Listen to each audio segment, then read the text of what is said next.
Bueno, hoy vamos a empezar a hablar de otro de los poderes, el poder que nos está quedando pendiente de analizar, es el poder judicial. Bueno, en el programa tenemos el tema que dice el Poder Judicial de la Nación, en el Estado Democrático Constitucional, la función jurisdiccional, la función de control de constitucionalidad. Bueno, bueno para hablar, digamos, de estos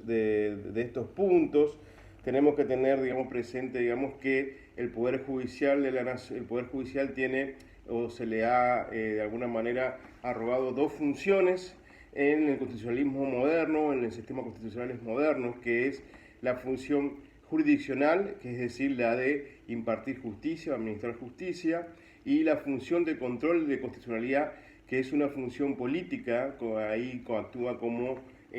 poder de Estado, como en el carácter, de poder público. Cuando hablamos de una función política, digamos, estamos hablando de una función política, pero no de naturaleza partidaria, ¿no? Bueno, esta función de control de constitucionalidad en el Estado Democrático Constitucional por ahí genera, digamos, algunas tensiones, genera alguna tensión.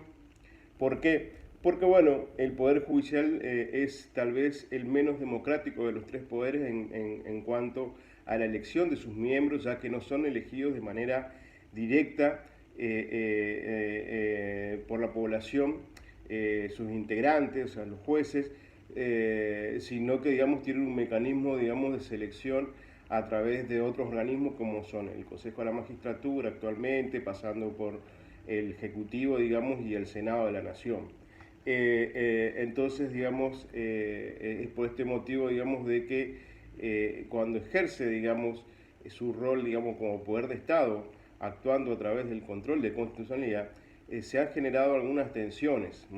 Bueno, entonces ya vamos a avanzar y desarrollar un poquito más estas ideas, pero bueno, lo importante, digamos, que en estos primeros puntos vamos a pivotear, digamos, sobre estas nociones del Poder Judicial en lo que es el Estado Democrático Constitucional actual, digamos, con la función jurisdiccional que tiene, como así también como la función de control de constitucionalidad que se ha autoarrogado. Y digo esto, digamos, que se ha autorrogado porque esta función, digamos, de control constitucional no estaba dispuesta de manera expresa, digamos, en la Constitución Nacional, ni tampoco, digamos, en aquella Constitución que nos sirvió de fuente, digamos, que nos sirvió de fuente a la cual nosotros hemos recurrido, a la que recurrió el constituyente, digamos, allá en el año 1853, al momento de sancionar la Carta Magna. Nos estamos refiriendo a la Constitución de Estados Unidos. En esa Constitución tampoco estaba establecido, digamos, de manera expresa en el texto la función de control constitucional a cargo del Poder Judicial. Sí, la función jurisdiccional, pero no esta otra función. Y bueno, fue, digamos, en ese conocido caso que hemos hablado muchas veces, digamos, tanto en esta materia como en Historia Constitucional, con el doctor Zapana, y en Constitucional 1 también, el famoso caso Marbury versus Madison, el del año 1803, en donde el Poder Judicial se arroga, digamos, la facultad de ejercer ese control de constitucional de los actos, incluso de los otros poderes, y los otros poderes lo admitieron y lo aceptaron, y quedó consolidado así, digamos, este rol, esta función a cargo del Poder Judicial. En un principio podríamos decir de que el Poder Judicial, digamos, ejerció, digamos, este control de constitucional de manera muy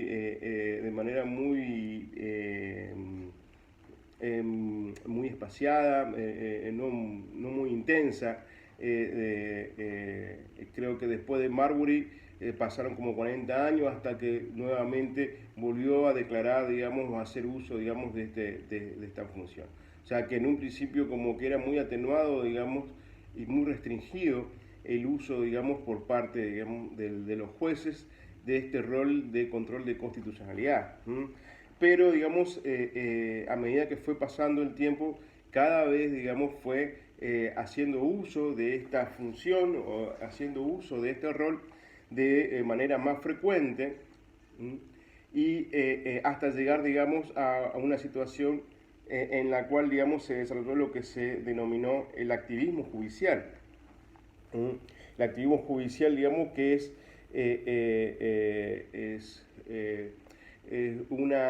así se denominó, digamos, a la conducta desplegada por los tribunales en los Estados Unidos originariamente, de no solamente, digamos, marcarle los límites, declarar los actos que eran válidos o no de los otros poderes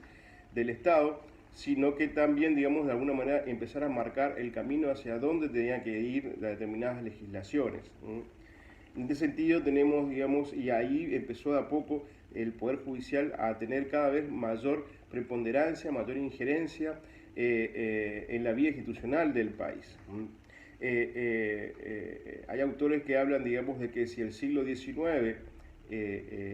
fue el siglo, digamos, del poder legislativo, el siglo XX ha sido el siglo del poder ejecutivo, el siglo XXI está llamado a ser, digamos, el siglo, digamos, de los jueces o del poder judicial, por la alta preponderancia, importancia y trascendencia que está teniendo este poder en relación, digamos, a lo que era, digamos, en los inicios del constitucionalismo clásico. Y para muestra queda claro, por ejemplo, en nuestro país lo que sucedió recientemente, digamos, cuando incluso el Poder Legislativo, específicamente el Senado de la Nación, recurrió, digamos, a través de una medida, una acción declarativa de certeza, digamos, la Presidenta del Senado recurrió a la Corte Suprema de Justicia de la Nación, para que aclare, digamos, una cuestión que eran propias e internas de ellos y que incluso los podían resolver, digamos, sin necesidad, digamos, de recurrir a la Corte, a otro poder, digamos. Aún así, digamos, lo han hecho, y esto es un claro reflejo de esta tendencia, ¿ya?, que hay, digamos, en nuestra vía constitucional actual, en la vía constitucional moderna, de recurrir, digamos, a este órgano para que dirima conflictos o aclare situaciones que antes, digamos, en la etapa del constitucionalismo clásico, no era tenido en cuenta, digamos, para estas actividades. Bueno, entonces es necesario que tengamos presente que, bueno, que este Poder Judicial, que arrancó siendo un Poder Judicial bastante tapado, por decirlo de alguna manera, que estaban en inferioridad, digamos, de situación con respecto a los otros poderes. En un principio, para esto podemos comentar, digamos, de que incluso al principio la Corte Suprema, digamos, funcionaba en un sótano hasta que se construyó, digamos, el actual Palacio de Justicia ahí en la capital federal. Pero podemos decir entonces que en 1853 este Poder Judicial era el más, de alguna manera, el más, no sé si débil, pero de alguna manera el menos fuerte de los otros, al lado de los otros poderes. Se decía que el Poder Ejecutivo era el que tenía la espada, el Poder Legislativo era el que tenía la bolsa, digamos, en relación, digamos, los recursos económicos a través de la ley de presupuestos asignaba, digamos, las partidas presupuestarias. El Poder Judicial no tenía un elemento que de alguna manera lo ponga en una igualdad, digamos, política, digamos, en cuanto a política, digamos, con respecto a los otros poderes. Y esto sucedió así hasta que se autoproclamó, digamos, que hacía el control de constitucionalidad en el fallo de Marbury que siempre comentamos. Bueno, este fallo de Marbury, que fue avalado por minorías que estaban interesadas en contrarrestar un poco las fuerzas populistas que había en las legislaturas, digamos. Tenemos que tener presente, digamos, de que la historia constitucional nos relata o nos cuenta de que después de las guerras de la Revolución de Independencia en Estados Unidos, había muchos pequeños granjeros, muchos pequeños campesinos que habían quedado muy endeudados, digamos, por el esfuerzo de la guerra, y entonces desde las legislaturas se proclamaban leyes que los favorecían, que condonaban sus deudas, y bueno, esta situación no era tan bien vista, digamos, por sectores más conservadores o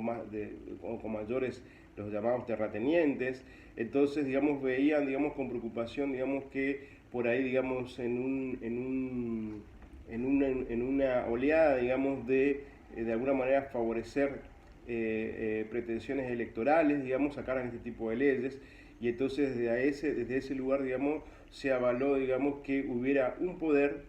digamos, que fuera contramayoritario, por alguna manera resguardar, digamos, los derechos, digamos, de las minorías. Esto es el